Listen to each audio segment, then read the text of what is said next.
Hey, good morning, Ross, from FDIC 2018 Indianapolis. Here we are, another one down. Mark, Great. I'm just wondering, would this be our fifth?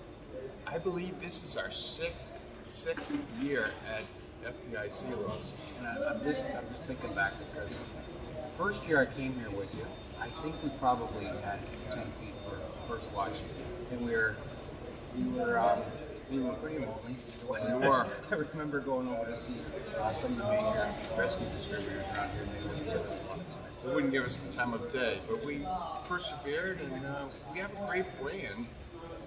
I think we have a much better mousetrap than our competitors. What we don't have is the brand identification. But you can see when people walk into the booth this year, as many did, and say, I use that product, it's awesome. We're building that brand, and I'm really proud of that. And it's actually a lot of fun doing it. I think of the saying that it takes a village to raise a child. And I think of a small company, it takes a village to raise a company.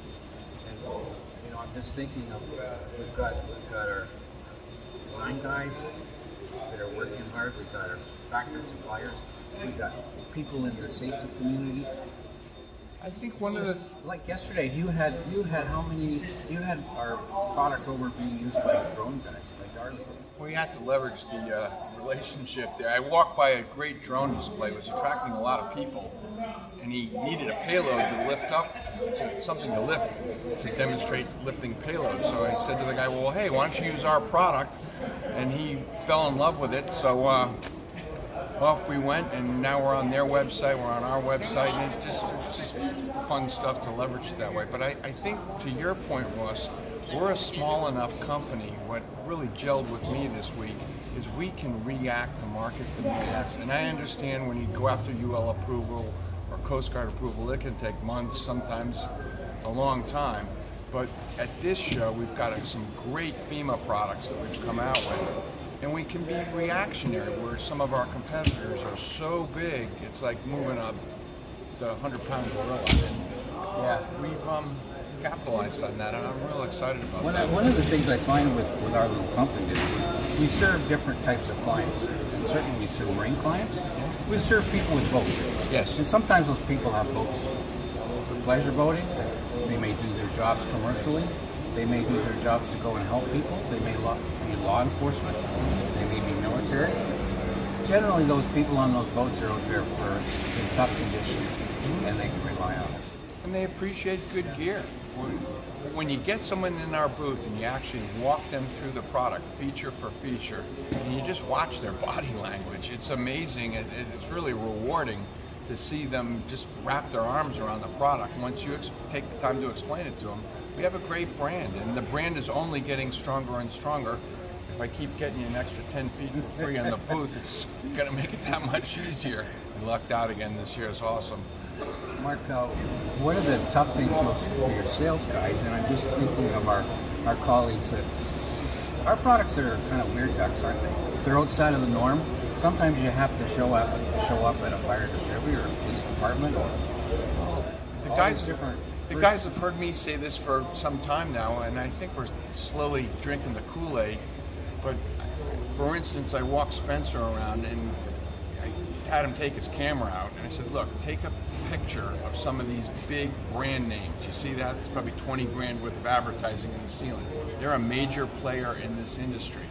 And with the internet, identifying who those distribution channels are, it's as simple as Googling that brand and seeing state by state who the players are. And if we can target some more of those guys, we've got some of them. But I personally feel that there's a great deal of opportunity now, Ross, in particular, that you've got some warm weather product for the guys down south. So we've got cold and warm and some specialized gear that no one else has. We're primed to really light the line up. So we really have to get out of our comfort zone, don't we? Yes, it's like going on a blind date. And if you don't ask, you don't get.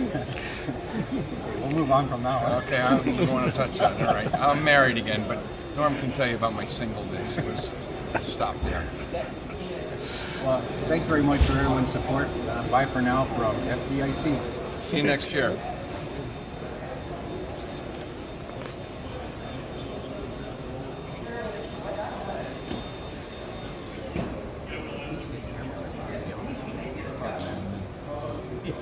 That's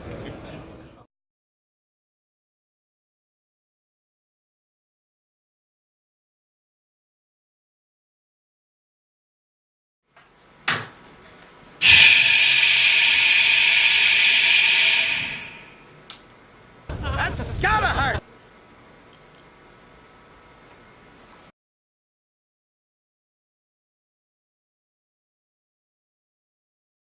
Hi everyone, we're in Burlington, Ontario, Canada, and I have the privilege of talking to my friend and colleague, Helmut Siepmann. And for most of you people in our sales team, you've seen Helm. Certainly many have seen him in person, some have seen him on video. Now we get to have a real interview. So Helm, I kind of surprised you with this one, so this is all ab lib, so you can just relax. Yeah, where's my first script? question? My first question is, you came up with the name FirstWatch, didn't you? Yes, I did. Was that because you didn't want to be on the last watch, or how did you come up with that? Well, you know, having done a lot of sailing and a lot of it being at night in big boats, we all took 4-hour shifts. Obviously, a watch, and you know, we had some pretty dramatic times sailing through some tropical depressions, and when we were on the watch, we really got to know your partner, got to, you know, have trust in him because of the dangers that were involved. And so the watch to me became something that was like really important. And you know, when we were looking for a name, we basically searched everywhere, and I even bought a book, nautical terms, and went through about 450 nautical terms and threw them all out, and then the watch came into my mind. Just yeah, works. Thought it did. It just fit. And I think of what you're saying there is integrity and faith, and knowing that your colleagues and your equipment and your boat and your team is going to be there when you need it. And I think of the gear that you designed for us, Helm, and I think that philosophy runs through almost everything you do. I think you could be accused sometimes of going farther than most designers in terms of making sure it's right, but tell us about, you know, how do you approach a project?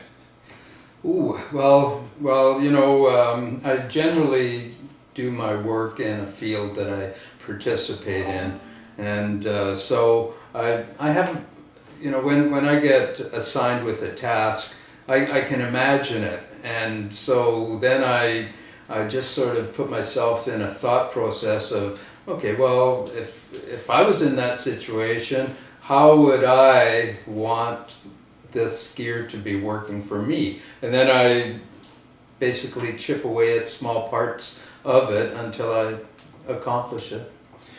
Now, Helm is born in Germany, lived all over the world, but lived most of his life in Canada. But it depends who I'm talking to. Sometimes I say our products are designed in Germany, and sometimes I say they're designed in Canada. But I know you take that, I don't know, that Ferrari or Porsche or BMW approach to making sure the gear is the very best it can be. Another thing you do for us is you spend a lot of weeks away from home showing our factories overseas how to build the product, don't you? Yes, we found historically that it really works for us. You know, many designers, they pack it up and put it in a courier pack and send it away, and it's given to the hands of people that don't really know what's important or why you're doing a particular thing. And I always felt that when we go to have our instruction sessions, I can be really You're a teacher. Yeah, exactly. I'm a teacher, and when I'm working with the people, I can really stress on what's important, you know, and it's worked out really well, because nothing that I am teaching them is being done for the first time. Okay, I've done it once, twice, 10 times until it's right. And so when I actually teach it, they know that, and so consequently we have a lot of respect for each other, and the job gets done right. Helmut, you actually cut and sew and assemble all the garments you design, correct? That's correct. And I've known Helm for 20 years, and he finally admitted to me not very long ago. He says, "I hate sewing,"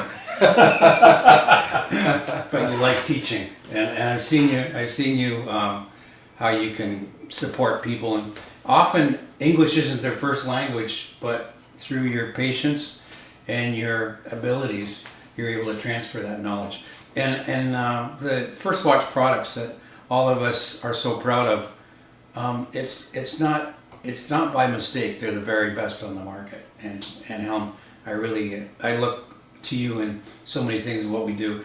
As we speak today, there's an issue with one of our factories building a garment for the Canadian Navy that you're dealing with because it wasn't quite right. And maybe some companies would let it go. You wouldn't. Helm, we know you for building the very best marine-related products, but you've been protecting people in all sorts of fields. From in my memory, from people climbing mountains, people parachutists, motorcyclists, snowmobilers. Tell us what types of gear you've been building over the years to protect people. Well, it all sort of got started when I was, when I was 15 years old. I was world's youngest licensed parachute technician, and it just sort of went on from there. Was that about 1995 or? Yeah, that was 1965. I wish. Yeah, and since then I usually follow the sports that I'm doing, and I was involved in the parachuting for a long time, so consequently I was designing parachutes. I designed the very first parachute ever, the very first sport parachute ever manufactured in Canada. I went from that into marine industry, doing foul weather gear. I've outfitted a Himalayan expedition, Mount Logan expedition, 2 expeditions through the Northwest Passage. They came back with all their fingers and toes. Oh, that's a good and and I'm just continuing on, living the dream, protecting people. protecting people. Yeah, in scary environments. Yeah. Yeah, so, if they're in a really bad situation, which product would they rather have? One where the designer decided they wanted to build, the very best they could build, or someone that built to a price point, right? Yeah, exactly. You're not very good at building stuff for Walmart. No, no, I'm not good at price points. No, and Yeah. very good.